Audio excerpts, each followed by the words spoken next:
Hello, my name is Shad Griffin. I'm a data scientist with IBM, and today I'm going to talk to you about the IBM Data Science Toolkit, Watson Studio. Before we get into the use case and start talking about the features of Watson Studio, I think it's important first to point out a few elements or a few issues in the data science landscape that we were trying to solve with this product. One thing to understand about the data science landscape is that it requires constant learning. One of the biggest challenges of being a data scientist is being able to keep up with just the how fast things are moving. It's very dynamic. You're constantly having to learn new techniques as they become available. The other thing to understand about data scientists is that we're a very heterogeneous group. For example, my background is in classical statistics and econometrics, and I will approach problems in a very different way than, let's say, somebody who comes to data science from computer engineering. A lot of times we use different tools and we communicate differently because we are such a heterogeneous group. For example, based on my training in econometrics, when I use the term variable, I have a very specific understanding of what a variable is. Unfortunately, my colleagues in the field who come to data science from management science or operations research also have used the term variable, and they also have a very specific understanding of what a variable is. But those two things, my understanding of a variable and their understanding of a variable, are not the same. We use the term variable to mean different things. So communication and collaboration is a challenge when you have this very heterogeneous group. What we're trying to do with our data science toolkit is to simplify this complexity.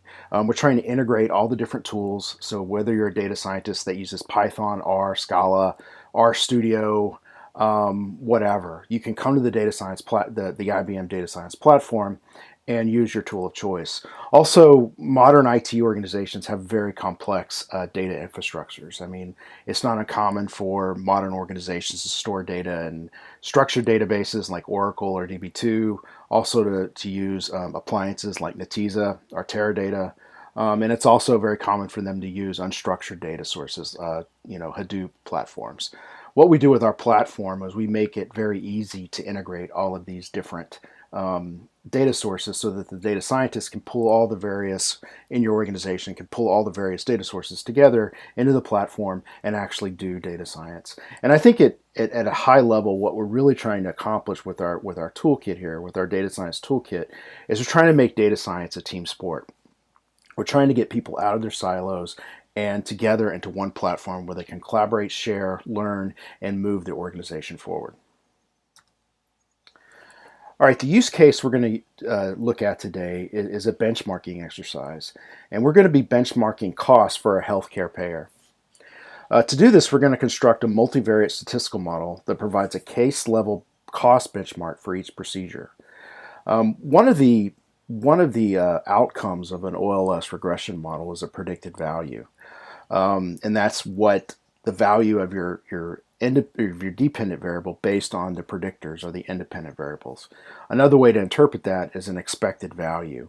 It's what you would expect, in this case, the cost to be given the attributes of the patient and the procedure. So for example, you could have a person whose procedure costs $50,000, but based on the attributes of that patient and that procedure, you would expect the cost to be not $50,000, but $60,000. In this case, the actual cost would be under the expected cost, or it would be under benchmark. Likewise, you could have a procedure that costs $50,000, but the expected cost is $35,000. In this case, that procedure would be over benchmark. And that doesn't necessarily mean that there's something wrong with being over benchmark. It just means that you need to explore that particular case in more detail. Also, you can once you have it at a case level, you can aggregate it up by physicians. Maybe there are particular physicians that are charging more than they should or more than you would expect. Again, doesn't mean that there's necessarily anything awry, but gives you the opportunity to identify those physicians so you can drill down and ask the right questions. Likewise, we could benchmark facilities. In this case, we'll be benchmarking hospitals. See if there are any hospitals whose costs tend to be either above or below what their expected cost would be or their benchmark.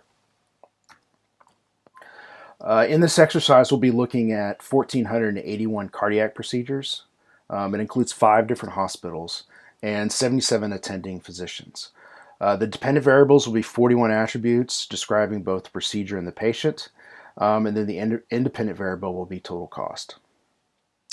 So with that, we'll move into the platform itself, Watson Studio. All right, in Watson Studio, your data science work is organized in projects. And a project is just, an analytics project where you're trying to solve a particular problem. In this case, the problem we're solving or looking at is benchmarking the cost for cardiac patients. Within the project, you're going to have different assets. So let's take a look at some of the assets that you can add to a project. There's a whole lot, more than I could even, I would need a lot more time than the time I have today to actually go through all these. But I do want to highlight a few. One is the connections that you can make to the data set, or to the project, excuse me.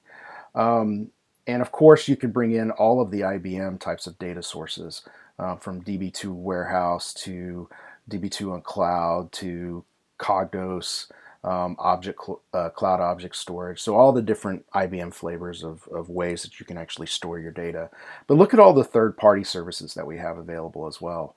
Everything from Amazon Redshift, Cloudera, Google Cloud Storage, Microsoft, Tableau, Teradata, Amazon S3. And in this exercise, we'll actually be reading and writing data to Amazon S3 just to show you how easy it is to connect to these third-party data sources.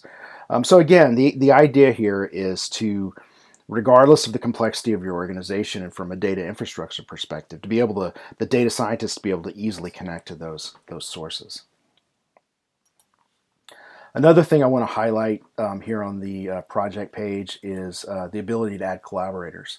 So again, you can, if you're building assets in a project, you can add collaborators, and those collaborators can come in and they can either view your assets, they can edit them, or they can be a complete admin who can also add other users or other contributors. So the ability to bring people together in one platform is a problem that we see kind of in generally in the landscape of data scientists and data science, and by being able to easily add collaborators, we can address that issue. Another asset that I want to point out just very quickly is SPSS Modeler. If you're not familiar with SPSS Modeler, it's been around a long time, and it's a drag and drop interface that allows you to do very sophisticated data science. I know and I understand that all the cool kids nowadays program in Python, but I think it's also important to note that a lot of people who may dabble in data science may not know Python and may not want to know Python. With SPSS Modeler, you can bring those people into the community and collaborate with them, where they can do things in SPSS Modeler. Another data scientist could do stuff in Python, and they can work together on the same project. And like I said, this platform is all drag and drop, and I'm not going to spend a lot of time here today.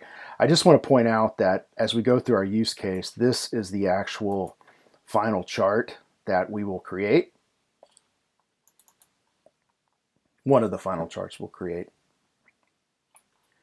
And you can see, I'll show you in a minute how you can do that with a bunch of Python code. Or here you can create that same chart with 1, 2, 3, 4 drag and drop nodes that you put on the screen and connect. This one's actually generated from this one.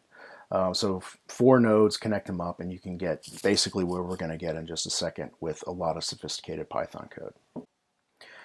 Okay, with that, I'm going to move into another asset that's available in Watson Studio, a Jupyter Notebook. And this particular notebook is written in Python 3.6. Let me go ahead and clear out all my cells. All right, so again, just getting back to the idea that what we're trying to do with this platform is make it easier for data scientists to do data science. So we have built-in features that try to strip away some of the complexity, make it easy to collaborate, and also make it easy to collaborate and share. Some examples of that built into the platform is automatically you're one click away from publishing on GitHub, right? Click here and boom, it's on GitHub. You can share with other people in your organization or even people outside of the organization. Here you can click on this and you can share this notebook you can create a link and share this notebook with others. You can also post it on social media if you're so inclined. Scheduling, be able to create schedules so these jobs run automatically in the background. You can do that here. Versioning, right? So you can create a breadcrumb trail as you're going through a notebook and allow you to go back and, to a previous version if you've done something in the current version that didn't turn out so well. Another thing, you can add comments, and this is actually very helpful when you're working with other data scientists. You can put in, hey, check out my chart, Bob, whatever, and post it so that when Bob comes in and looks at your asset, he can think it's actually tell you it's cool or tell you it doesn't look so great, whatever. The ability to connect to different data. Here we have connections set up to Amazon S3 and a DB2 warehouse on the cloud, which I'll talk more about in a minute. And also, right built into the platform, we make it easy to learn. We have something called the Watson community, and this allows people to post articles and notebooks and data sources so that other data scientists can learn from their work in a very efficient way. So for example, if I wanted to learn something about deep learning, I can type in deep learning here, and several things are going to pop up. There's some notebooks, some data, different things that are going to help me learn about new topics such as deep learning. All right, so now let's go back to our use case and look at the Jupyter Notebook I've put together here. So again, we have about 1,500 cardiac patients, 1,481 to be exact. Each patient is unique, each procedure is unique, and each physician is unique. But given that, we want to come up with a benchmark for each procedure. We want to understand, based on the attributes of the procedure and the patient, what each procedure should have cost. Not what it did cost, but what it should have cost given the complications of the patient and the procedure. So we're going to do that with a multivariate statistical model. But before we can get to the multivariate statistical model, we first have to acquire our data and do some exploratory analysis. All right, so just to kind of highlight how easy it is to connect to different data sources within Watson Studio, I'm actually going to take a little bit of a convoluted route to get to our final data set. First step is obviously with any Jupyter Notebook is to import your libraries. And the libraries we'll be using here primarily are Pandas, NumPy, Stats Model API, Boto Core Client, and then Plotly. All right, next I'm going to pull in the data. And the data is originally going to sit in an IBM Cloud database, very similar to Amazon Redshift. So it's just a structured database up in the cloud. So I'm going to go out to IBM DB2 warehouse on the cloud, and I'm going to pull that down into my environment, and I'm going to convert that to a Pandas data frame. And then here's what my Pandas data frame looks like. I have a bunch of different variables here, an ID for the physician. There's actually two different surgical treatments in this data set. One is called PTCA, one is called CABG. ID for the hospital, the total cost, these are the actual costs associated with the procedure, how long they were in the hospital, their age, whether or not they're on beta blockers, EKG results, all kinds of things that would tell you how complicated the patient was and how complicated the procedure was. And you would think that the more complex the case, the higher the cost. All right, so now we've got this data in a Pandas data frame in our cloud environment, in our Jupyter Notebook environment on the cloud. And so now I'm going to connect to AWS. So from inside the IBM Cloud, I'm going to connect to AWS. And then inside of AWS, I'm going to create a bucket in S3 storage, object storage. Then I'm going to convert my Pandas data frame into a CSV file. Then I'm going to take that CSV file and I'm going to write it out to AWS. So now the file that I pulled in from DB2 Warehouse on the cloud into a Pandas data frame was converted to a CSV, and now it's sitting out in AWS, a completely different environment. Now I'm going to take that CSV file sitting in AWS, I'm going to bring it back into my cloud environment, and I'm going to convert it back into a Pandas data frame. So very easily to make these connections and to move data within multiple environments with a few lines of code. And here's my data again, and I have 1,481 columns. So, moved it in, moved it up, moved it down, and there it is again. Here's a brief metadata of all the different fields in our database. And then next, we're going to go through and do some exploratory analysis. And normally, if I was working through this problem, I would do a lot more exploratory analysis. I'm just going to look at a few variables just to give you an idea of how easy it is to use tools like Plotly within the framework of Watson Studio. All right, so here's a histogram of total cost. So these are not the expected cost. These are what the procedures actually cost. And very clearly, you can see that this is bimodal distribution. There's two central tendencies here. And we'll find out in just a second that the reason these two different distributions come from the two different procedures in our data set, which kind of makes sense. And again, these are the procedures that cost a lot. Here we're on this tail, and we want to understand if these costs are justified, right? So these costs, were these from extremely complicated cases? We can also aggregate the data by physician and look at the average cost per physician. And again, there's some physicians that have higher average costs, and we need to understand if that higher average cost is associated with more complex procedures and more complex patients.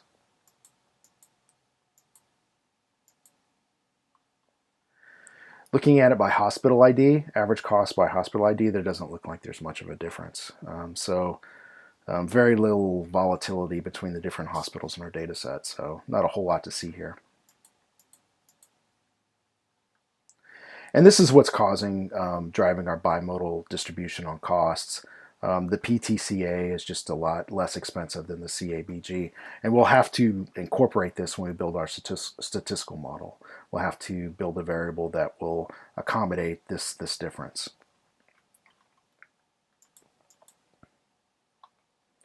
Also, I mean, it kind of makes sense that if a surgery has complications, it's going to be more expensive. Kind of makes sense that this is total cost, this is age. As the age of the patient increases, the cost, so does the cost. Typically, if a patient's older, a doctor will keep them in the hospital longer, things like that. We can also look at simple correlations. This would be the correlation of all the independent variables with total cost, just to get a rough idea of what's driving the cost. And you can see length of stay in the hospital obviously is a big one. The longer the meter's running, the higher the costs are going to be. Also, surgical complications is up there. History of angina, different attributes about the patient that would make sense to make the case more complex and more expensive. All right, so next, now that we've kind of imported our data, got it structured, set up in a Pandas data frame, done some exploratory analysis, the next step is to actually build the statistical model. So we'll define the independent variables, and the variables I'm using in this model, it's not all 41, it's just the ones that are statistically significant. And we can build our model, and this is the results of our model. Here's our R squared, and the coefficients for each variable, along with the associated t statistics, and as you can see, they're all statistically significant. Then we can use that model to create this variable called p total cost, which is the expected value. This is what we're going to use to benchmark each case. This is the value, or the total cost, given all the attributes of the patient, given all of these attributes of the patient and the procedure. And then once we have the expected cost, we can plot it in 2 dimensions with the actual cost. So this is the expected cost here on the x-axis. This is the actual cost on the y-axis. This is a 45-degree line. So all the blue dots that are above the 45-degree line, these indicate cases where the cost of the procedure was more than we would expect. So these would be cases that you would want to drill into and just get more information about. We can also plot it in 2 dimensions based on after taking an average per physician. So each one of these blue dots would represent a different physician. And again, the dots above the red line would represent cases where the expected cost was greater than the expected, where the actual cost was greater than the expected cost. So these might be some physicians that you might want to drill into to try to get an idea of why their costs tend to be more on average than we would expect. You could also look at these guys that are down here and look for best practices. I mean, there may be some things that these physicians are doing that you could replicate with these physicians to try to get everybody's cost to the red line. Another way to look at this data is to create an actual benchmark metric. Take the 2 dimensions and collapse them into one. Here you would just take the total cost divided by the expected cost. So if the benchmark value or the index is greater than 1, then the total costs are greater than you would expect. If it's less than 1, then the actual costs are less than you would expect. If it's greater than 1, they're greater than you would expect.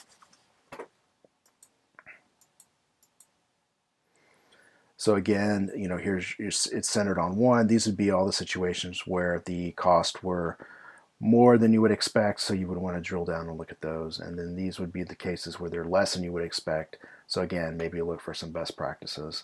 And you could also do the same chart for physicians. So just to kind of sum up what we talked about, we covered a lot of ground. But what we're trying to do with Watson Studio is we're trying to create an environment where data scientists can come, collaborate, share, and learn, right? And by doing so, they can be more productive and move their organization forward.